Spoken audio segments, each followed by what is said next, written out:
Everyone, कैसे हैं आप सब। स्वागत है आपका एक नई वीडियो के साथ। आज की हमारी वीडियो के अंदर हम करेंगे importance of research design and classification of research design, research methodology, unit second के मेरे नोट्स। हमारी जो पिछली वीडियो थी उसके अंदर हमने किया था कि रिसर्च डिज़ाइन होता क्या है, क्या प्रोसेस होती है रिसर्च डिज़ाइन की। अगर आपने वो वीडियो नहीं देखी है तो उसका लिंक डिस्क्रिप्शन में है, आप लोग जाके चेक कर सकते हैं। और अगर आप चैनल पे नए हैं तो सबसे पहले चैनल को जाकर सब्सक्राइब करें, बेल आइकन प्रेस करें फॉर न्यू अपडेट्स। तो हम स्टार्ट करते हैं importance of research design. Research without a research is like being loads of journey without a guiding lights. Hence a research design gives directions to the study. It prevents over research from being unfocused, aimless, impartial working. Firstly research क्या होता है। Research का मतलब क्या होता है कि किसी चीज़ के बारे में दोबारा से रिसर्च करना। डिज़ाइन मतलब उसका आउटलाइन, उसका एक ब्लूप्रिंट। तो जो रिसर्च डिज़ाइन है वो क्यों इम्पोर्टेंट रहेगा हमारे लिए, वो हमें बताता है कि क्या डायरेक्शन रहेगी, किस तरीके से आपको काम करना है, आपकी जो जर्नी है वो किस तरीके की रहेगी, आपको किस तरीके से काम करना है। वो हमें पूरा एक आउटलाइन तैयार करके देखता है कि हाँ ये आपकी जर्नी है, इस तरीके से आपको काम करना है, यहाँ यहाँ आपको जाना है और इस तरीके से आपको फिर रिसर्च करनी है। रिसर्च डिज़ाइन आपकी जर्नी को डिटरमाइन करता है, उसके अंदर हेल्प करता है और हमें बताता है, डायरेक्शन प्रोवाइड करवाता है कि किस तरीके से आपको अपनी स्टडी को करना है। It analyze the energy in the right direction. It ensures that the research is economical and smoothly conducted. It gives a research maximum output with minimum efforts, time and money. Research जो है वो channelise करता है, direction को बताता है और हमें ये बताता है कि जो हमारी रिसर्च है वो स्मूथली कंडक्ट हो सकती है। देखो हमने एक आउटलाइन तैयार कर लिया। रिसर्च डिज़ाइन में आउटलाइन ही प्रोवाइड करवाता है ना, कि एक ब्लूप्रिंट प्रोवाइड करवाता है कि भाई इस तरीके से आपको काम करना है। तो वो हमें एक आउटलाइन प्रोवाइड करवा देता है कि आपको ये डिज़ाइन है आपका, इस तरीके से आपकी जर्नी जाएगी, बिल्कुल स्मूथली आप इस काम को कर सकते हो, इतने टाइम में, इतने पैसे में, इतने एफर्ट्स में ये काम आपका पूरा हो जाएगा। Research design is especially useful in social science research. It helps in developing better ways of inquiring.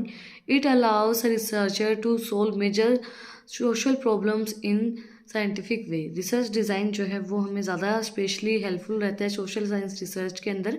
जैसे देखो जो पुरानी चीज़ों की छानबीन की जाती है, मुद्राएं ढूंढी जाती हैं, पुरानी जो मूर्तियां हैं वो ढूंढी जाती हैं, तो उनके लिए ही, उनकी प्रॉब्लम्स को सोल्व करने के लिए ही रिसर्च डिज़ाइन बनाया जाता है। ज़्यादातर इम्पोर्टेंट उसी चीज़ के लिए है।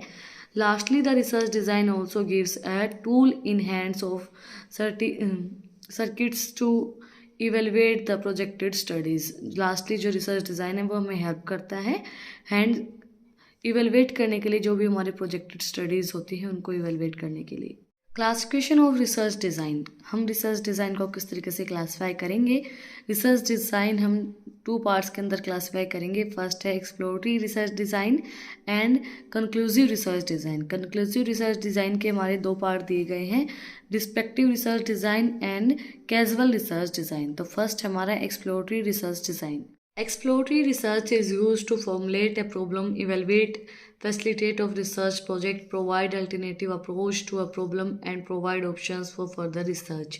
देखो एक्सप्लोरेटरी रिसर्च, एक्सप्लोरेटरी से हमें नाम पता चल रहा है कि एक्सप्लोर करना चीज़ों को, मतलब उनको एनालाइज करने के लिए, अल्टरनेटिव्स, नए नए अल्टरनेटिव्स, अगर हमें कोई प्रॉब्लम आ रही है आगे तो उनका एक सही अल्टरनेटिव ढूंढ के लेके आने के लिए और हमें ऑप्शंस प्रोवाइड करवाने के लिए कि अगर कोई भी प्रॉब्लम आती है तो उसके अंदर हम उसको किस तरीके से सॉल्व कर सकते हैं, वो सब चीज़ें प्रोवाइड करवाने के लिए एक्सप्लोरेटरी रिसर्च डिज़ाइन का यूज़ किया जाता है। It's objective could be evaluate the facility of a research project. जो हमारी रिसर्च की प्रोजेक्ट है उसकी जो भी फैसिलिटीज़ हैं उनको इवेलुएट करना है, इसका ऑब्जेक्टिव है। And formulate a problem statement, जो प्रॉब्लम हमें है उसके बारे में फॉर्मुलेट करना, उसके नए ऑप्शंस लेके आना कि भाई हम किस तरीके से इस प्रॉब्लम को सोल्व कर सकते हैं। Provide theoretical base to a hypothesis, एक थ्योरेटिकल बेस प्रोवाइड करवाती है हमारी हाइपोथेसिस को। And provide alternative options approach to a problem, जो हमारी प्रॉब्लम है उसके लिए हमें अल्टरनेट ऑप्शंस प्रोवाइड करवाती है कि भाई जो प्रॉब्लम है अगर ये इस चीज़ से सॉल्व नहीं होती तो हम दूसरा तरीका यूज़ कर सकते हैं, उनको प्रोवाइड करवाता है हमें।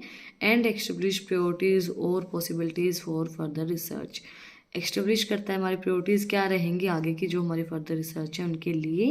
N exploratory research design employs their 3 different technique, इसकी हमें 3 टेक्निक दी गई हैं। Secondary data analysis, expert survey and case study. First है secondary data analysis. Secondary data refers to literature published or unpublished available as result of study made by other for their own purpose। Secondary data क्या होता है? जो हमारी literature है, जो publish हो चुकी है या फिर जो अनपब्लिश्ड है, वो अवेलेबल है हमारे लिए रिजल्ट के लिए, तो उसके बारे में हम स्टडी करेंगे हमारे खुद के पर्पज़ के लिए।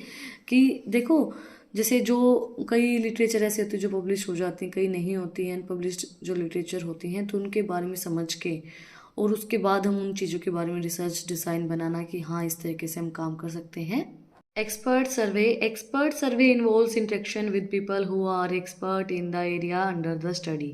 जो हम स्टडी कर रहे हैं उस स्टडी के अंदर जो एक्सपर्ट बंदा है उससे पूछना, उससे इंटरेक्ट करना और उसके बारे में फिर उससे भी जानना कि भाई क्या चीज़ें हैं, आपने क्या क्या स्टडी किया है, क्या इसके अंदर और हम स्टडी कर सकते हैं जो आपने नहीं किया है, उन सब चीज़ों के बारे में जानना, फिर उसके बारे में और स्टडी करना। नेक्स्ट हमारा case study. Case study are the study of insight stimulating example and relevant to the area of study. Case study का मतलब क्या होता है? ऐसी स्टडी जिसके मतलब हमें एक केस दे दिया जाता है कि अगर आपके सामने ऐसा कुछ होता है तो आप उसको किस तरीके से सोल्व करोगे। उसी तरीके से हम रिसर्च करते हैं कि ये हमारा कोई केस है या ऐसा कोई केस है और उसके बारे में हम किस तरीके से एक रिसर्च डिज़ाइन बनाएंगे। देखो, हमारा जो केस है उसके बारे में हम एक केस स्टडी बना लेते हैं कि ये हमारी केस स्टडी है और इस तरीके से हम फिर अपने रिसर्च डिज़ाइन को बनाएंगे। Descriptive research design. The descriptive research design is used when the purpose of study is learn who, what, when, where and how of a topic। मतलब क्या है टॉपिक, किस चीज़ के बारे में है, कहाँ किया गया है, क्या इस चीज़ के मतलब क्या चीज़ है। अगर हम उन चीज़ों के बारे में समझना है तो हम डिस्पेक्टिव रिसर्च डिज़ाइन का यूज़ करते हैं।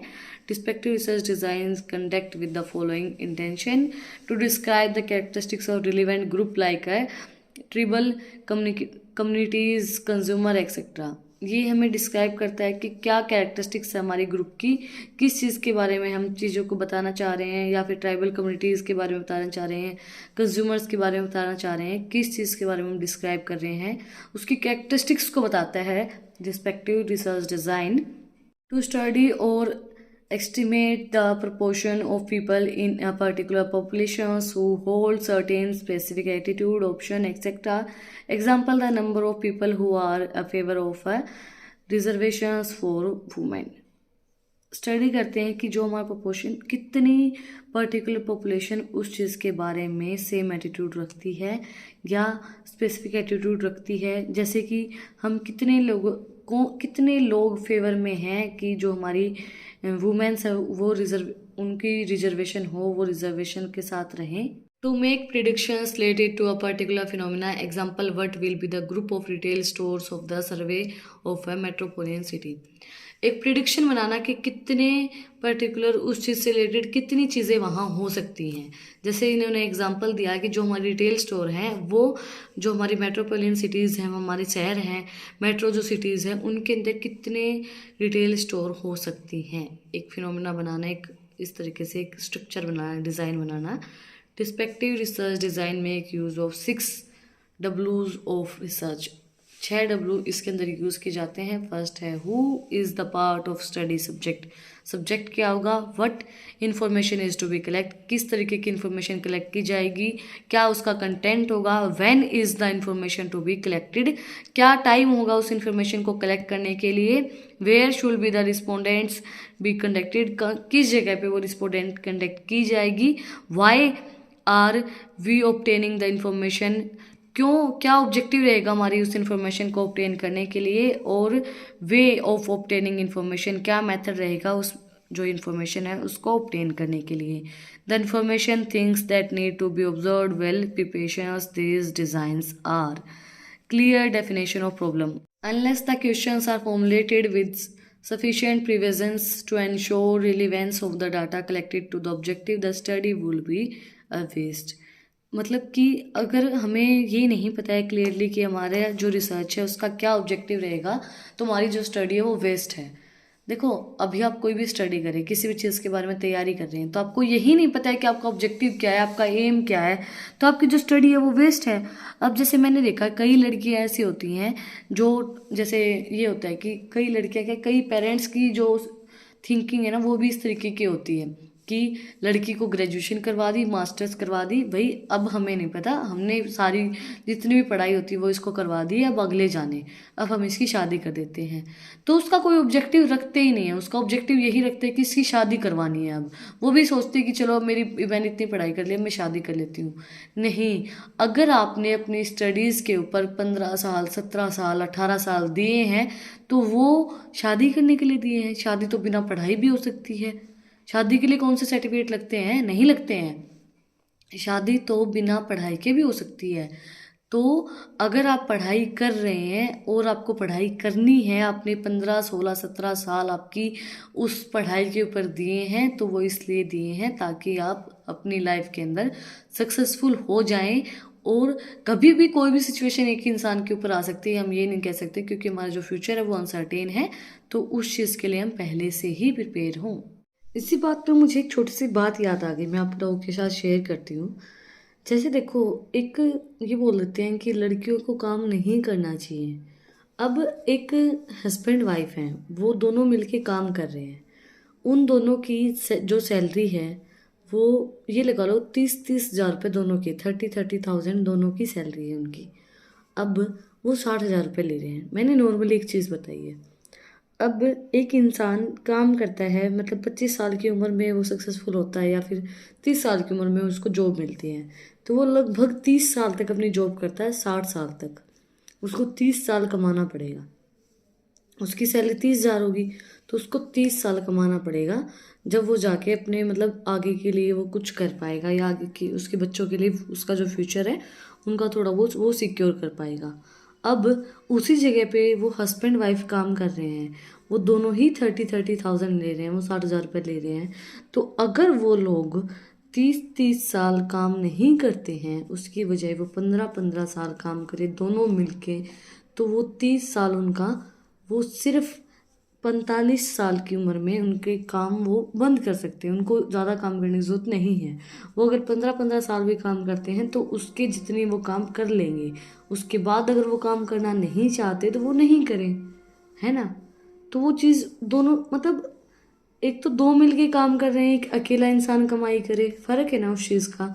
अब दो अगर 30-30 साल काम करेंगे तो उनका कितने होंगे, वो 60 साल तक काम करेंगे। और एक बंदा 30 साल तक लगे रहेगा, वो बहुत कम चीज़ें कर पाएगा। तो ये चीज़ बहुत बेनिफिशियल रहती है जब हस्बैंड वाइफ दोनों ही मिलके काम करते हैं, दोनों ही मिलके अपने घर को रन करते हैं। अब अपनी बातों पे नहीं, अपने काम पे आते हैं। Methods of data collection. A descriptive design must contain detail on the method to be used for the data collection. Descriptive design है वो हम उसको यूज़ करते हैं कंटेन करने के लिए सारे जो डिटेल्स हैं, मेथड है, किस तरीके से हम उसको काम को करेंगे और किस तरीके से हम डाटा को कलेक्ट करेंगे, उन सब चीज़ों को डिज़ाइन हमें प्रोवाइड करवाता है descriptive design. Preparation of instrument. The design will also include a section on the instruments to be used and the question which are to be made a part of instruments. ये जो design है ये include करता है सारे जो sections होते हैं हमारे, जो इंस्ट्रूमेंट्स यूज़ की जाते हैं क्वेश्चंस को सोल्व करने के लिए, और जो इंस्ट्रूमेंट यूज़ की जाते हैं। Sampling design. The method of sampling should be such that it gives full representations to the population so that finding of research design and whole true form samples are responsible and indicators of the population characteristics. Sampling design जो है वो हमें help करता है represent करने के लिए कि हमारी क्या पॉपुलेशन है। एक हम सैंपल उठा लेते हैं, उससे हमें पता चल जाता है कि हमारी कितनी पॉपुलेशन हो सकती है। उस सैंपल के अकॉर्डिंगली हम फिर उसकी एक अजम्पशन बना लेते हैं। लास्ट बट नॉट लीस्ट हमारा डाटा कलेक्शन है and analysis technique. The design should state the control that the research will be using to supervise his field workers while they are collecting the data.